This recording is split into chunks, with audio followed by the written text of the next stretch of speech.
नमस्कार दोस्तों, विकसित दर्शन न्यूज में आप सभी लोगों का स्वागत है। सबसे पहले दोस्तों दीपावली की ढेर सारी शुभकामनाएं आप लोगों को। आपके जीवन में सुख समृद्धि बनी रहे। और दोस्तों इस समय एक और महापर्व चल रहा है, लोकतंत्र का सबसे बड़ा महापर्व बिहार में। और बिहार में इस बार धन का वर्षा होने वाला है। तो माता लक्ष्मी देवी आप लोगों को धन की प्राप्ति भी दे। और बिहार में सबों को धन की काफी ज्यादा जरूरत रहती है, क्योंकि बिहार बहुत गरीब राज्य है। और इस बार धन का वर्षा होने वाला है, क्योंकि आप लोग जानते हैं कि विधानसभा का चुनाव चल रहा है, मतलब सामने चुनाव है। और धन का वर्षा किस तरह से चुनाव में होता है, धन का यूज किस तरह से होता है, पता नहीं किसको क्या मिलेगा, किसको कितना क्या मिलेगा। मगर जो 12,000 के करीब ट्रेन बिहार वासियों को बाहर से बिहार आने के लिए जो मिलने वाला था, वो कहां है, इस बात पे भी बात करना जरूरी हो चुका है। दोस्तों आज नासिक से एक ट्रेन मतलब घटना का वीडियो ज्यादा वायरल हो गया और लोग ये बात पूछने लगे कि कहां रह गए वो ट्रेन जो मोदी जी देने वाले थे देश के बिहार के जनता को, जिससे बिहार वासी बाहर से बिहार आकर वोट करने वाले थे। दोस्तों बिहार में इस समय ईमानदारी और जो है कि कर्मठ योग्य समाज से भी उम्मीदवारों की लाइन लगी हुई है। आज बिहार में एक वीडियो बहुत ज्यादा वायरल हो गया। मधुबन विधानसभा के एक प्रत्याशी थे, पूर्व राजद, जो 2020 में राजद के टिकट पे चुनाव लड़े थे, मदन शाह उनका नाम है।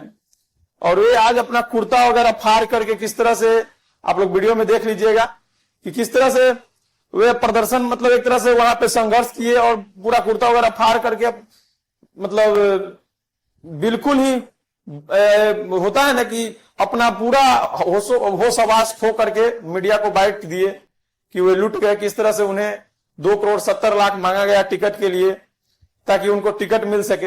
एक तरफ एक और नेत्री हैं जो रोते हुए निकली, जो गाया की है, जो रोते हुए निकली कि उन्हें भी टिकट की जरूरत, झंडा ढोने वाले एक तरफ महागठबंधन में कुछ और भूचाल मचा हुआ है।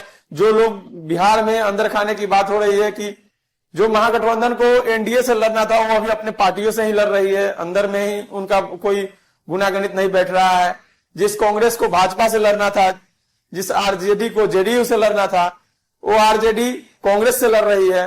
कांग्रेस को बीजेपी से लड़ना था, वो वीआईपी से लड़ रही है। और जिस वीआईपी को उपेंद्र कुशवाहा और जीतन राम मांझी से लड़ना था, वो अपने स्वार्थ में फंसे हुए हैं। तो दोस्तों इस तरह से कैसे महागठबंधन अभी लड़ाई दे पाएगी, ये तो सोचने की बात है। किस तरह से महागठबंधन इस वक्त कमजोर पड़ रही है, कमजोर दिख रही है, ये सारा बिहार देख रहा है। कहीं ना कहीं बिहार के जो जनता है, जो वोट करते हैं, वो कहीं ना कहीं मोह माया में तो फंस जाते हैं। इसका तो 100% प्रूफ है, क्योंकि जिस तरह से टिकट का खरीद फरोख्त चलता है, टिकट का बिक्री चलता है, ये सारे लोग जानते हैं, अंदर खाने हर लोग जानते हैं कि टिकट का बिक्री चलता है। किस तरह का वीडियो लगातार निकल कर आता है, किसी को टिकट नहीं मिलता है, कोई विरोध करता है, कई सारी वीडियो वायरल होती हैं। जिसमें एक आज जो वीडियो वायरल हुआ वो काफी अलग था, जो मदन शाह का था, जिसमें वो लगातार कह रहे थे कि मेरा बेटा और बेटी जवान थी, मतलब उनका शादी का उम्र हो चुका था, मगर वो शादी नहीं कर सके चुनाव लड़ने के कारण। और चुनाव लड़ने के बाद वो शादी करना चाह रहे थे। उसके बाद वे बोल रहे थे कि 4 लाख के कट्ठे के हिसाब से 2 बीघा जमीन बेचकर मैं बर्बाद हो गया। और जो जमीन वे बेचे हैं वो आज के डेट में 1 करोड़ के या फिर 70 लाख 40 लाख इस तरह का मतलब रेट से बिक रहा है। तो दोस्तों कहीं ना कहीं टिकट खरीद फरोख्त और चुनाव में जो खर्चा होता है किसी से छुपता नहीं है। और बिहार का दुर्भाग्य यही है कि लोग वोट देते हैं मगर पैसे लेकर देते हैं। दोस्तों ये सारे टॉपिक कहीं ना कहीं एक दूसरे से जुड़ा हुआ है। किस तरह से बिहार के जो बाहर रहने वाले लोग हैं, जो महाराष्ट्र में रहते हैं, दिल्ली में रहते हैं, हरियाणा पंजाब में रहते हैं, बेंगलोर में रहते हैं, वे सारे लोग अब ठूस कर ट्रेन में जो आएंगे, जो मालगाड़ी की तरह जो बोगी में ठूसा जाएगा उनको, और ठूस कर आएंगे, वो अपने जरूरत के हिसाब से नहीं आएंगे, वो मजबूरी के हिसाब से आएंगे। दोस्तों बिहार का सबसे बड़ा महापर्व है छठ। और छठ जैसे महापर्व में उन्हें हर जो बिहारी जो बिहार से बाहर रहते हैं, उन्हें कहीं ना कहीं ललक होता है कि हाँ अपने घर जाए, अपने माता पिता अपने परिवार के साथ छठ का महापर्व मनाए।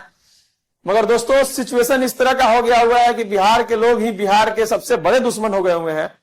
और जो चुनाव में कहीं ना कहीं ऐसे पार्टी को वोट करते हैं, किसी न किसी पार्टी को वोट करते हैं, जो पार्टी का कैंडिडेट उनके सामने जो खड़ा होता है, जो भी पार्टी हो, वो या तो पैसे देकर टिकट खरीद के आएगा, या फिर जो कैंडिडेट, जो ईमानदार कैंडिडेट हैं, जो इतना मेहनत कर रहे हैं टिकट पाने के लिए, लड़ रहे हैं, अपना कुर्ता फाड़ रहे हैं, रो रहे हैं, किस तरह से उनको लग रहा है कि दुखों का पहाड़ टूट गया है। ऐसी क्या दोस्तों ईमानदारी है, ऐसी क्या सेवा है, ऐसी क्या सेवा वो करने वाले थे जो उनका छूट गया।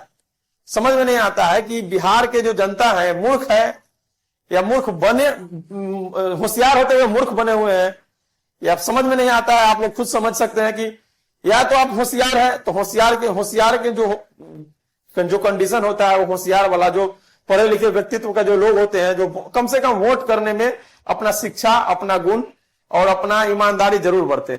दोस्तों वोट ऐसे मत करें कि हाँ किसी का पैसा लेकर वोट कर दिए, किसी के जाति विशेष पे वोट कर दिए, या फिर ऊपर कौन है जो मुख्यमंत्री बनने वाला है, फिर ये इस पार्टी में कौन मुख्यमंत्री बनने वाला है, इन सारे चीजों से आपका जीवन नहीं बदलने वाला है। दोस्तों आप अपने लोकल कैंडिडेट को जरूर देखें, वो आपके लायक है कि नहीं, आपके योग्य है कि नहीं। अगर देखिए कोई कैंडिडेट अचानक से नहीं आता है, कहीं ना कहीं कोई मुखिया का चुनाव लड़ा होगा, कोई विधानसभा का चुनाव लड़ रहा होगा, कोई जिला पार्षद का चुनाव, कोई समिति का चुनाव, कई सारे चुनाव में वो खड़ा होगा, कैंडिडेट अपना पहले भी अपना योगदान दिया होगा, तो उससे आप समझ सकते हैं कि उसका छवि क्या है, वो आपके कितना योग्य है, उस हिसाब से वोट करें।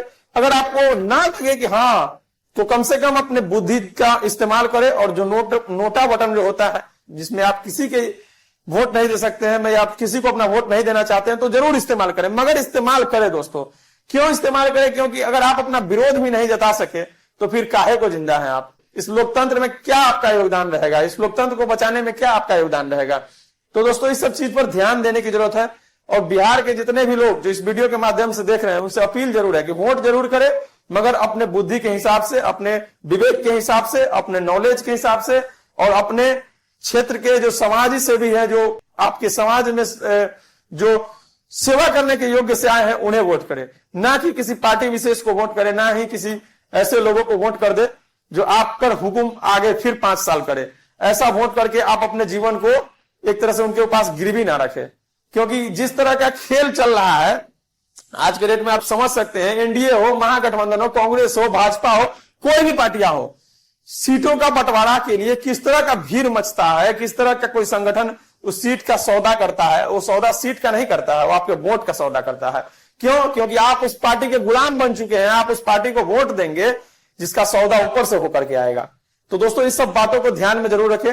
मैं आरजेडी के खिलाफ नहीं हूं, मैं भाजपा के खिलाफ नहीं हूं, मैं आपको एकदम ईमानदारी से स्वच्छ और सीधा बात बता रहा हूं कि दोस्तों इन सारे बातों पर जरूर ध्यान रखें, और अपने दिमाग को इस काबिल बना के रखें कि हाँ फर्क कम से कम कर सके, किस चीज पे आपको वोट देना है, किस चीज के लिए आपको वोट देना है। इस सारे बातों को जरूर सोचें। जाति विशेष या किसी चीज का लड़ाई से जीवन नहीं बदलने वाला है।